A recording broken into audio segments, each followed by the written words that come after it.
¿Sabes qué significa esto? Que eres un poli. Bingo. It's maybe not the first film that you think of when you come to a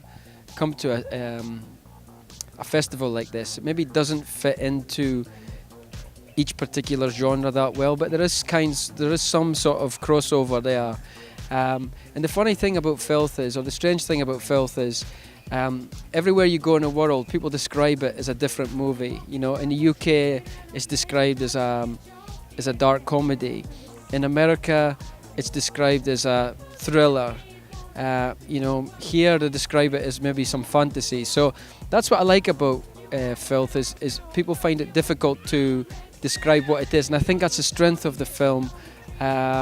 So I'm quite happy that if people think that it's an odd or it's a strange fit for Sitges, that's only can be a good thing for me. Yeah.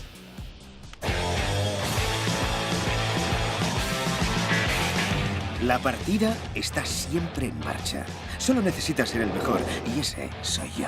I think, to me, Filth is more of a tragic love story, and within love there's a lot of hurt, and I think Bruce only hurts himself. Yeah, the main character only hurts himself, and it's because he doesn't love himself. So, if there's any sort of violence, the violence is an inner violence, is a psychological violence as opposed to a physical violence.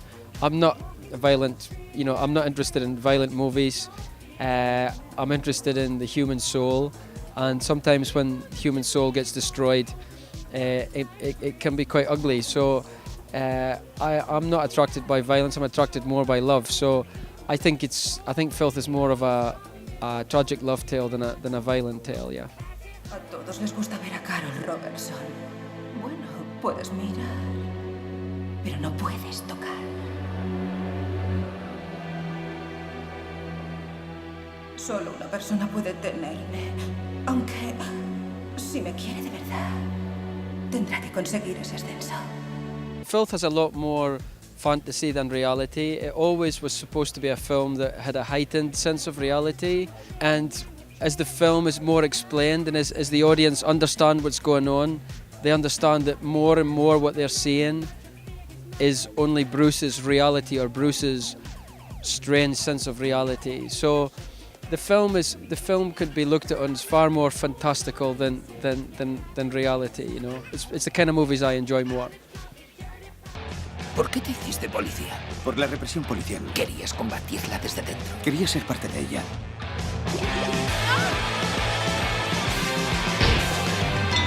Adapting the novel was my most favourite part of the whole process. I was a director, a writer and a producer on this film. And I think the writing part was the most enjoyable because it was the most pure form.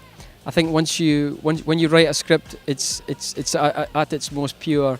When you direct something and all the other influences come in, and sometimes budgetary constraints or actor availability or location availability changes, and then again when you go to the edit, it's, you know, there's a different set of issues, challenges to handle.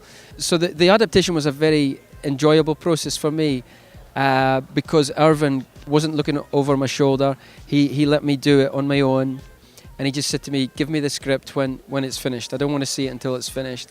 And when I gave it to him, he sent me this really lovely email, and it said, "I think it's great, don't change a word." So it was a very enjoyable experience, adaptation. The best part of the whole film for me, yeah. Joder, ya no se puede confiar en nadie.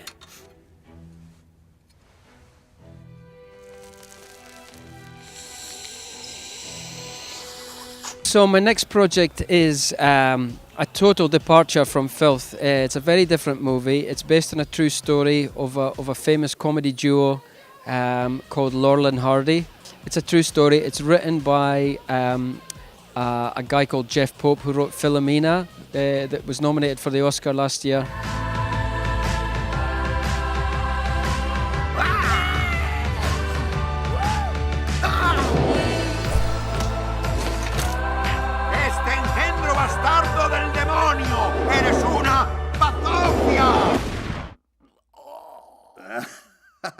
Bruce is looking for a promotion. Bruce wants to get the promotion because he thinks that for some reason it will bring his wife back. It'll bring his daughter back, his wife back. Fortunately, I'm not in a position that Bruce is in. So if I was Bruce, I would be looking to try and steal an Oscar or something. Yeah, I would break into somebody's house and steal an Oscar if I was Bruce. Yeah, and not try and make too much mess as I did it. Yeah, and maybe leave some money. But yeah, that would be my thing. Yeah, an Oscar.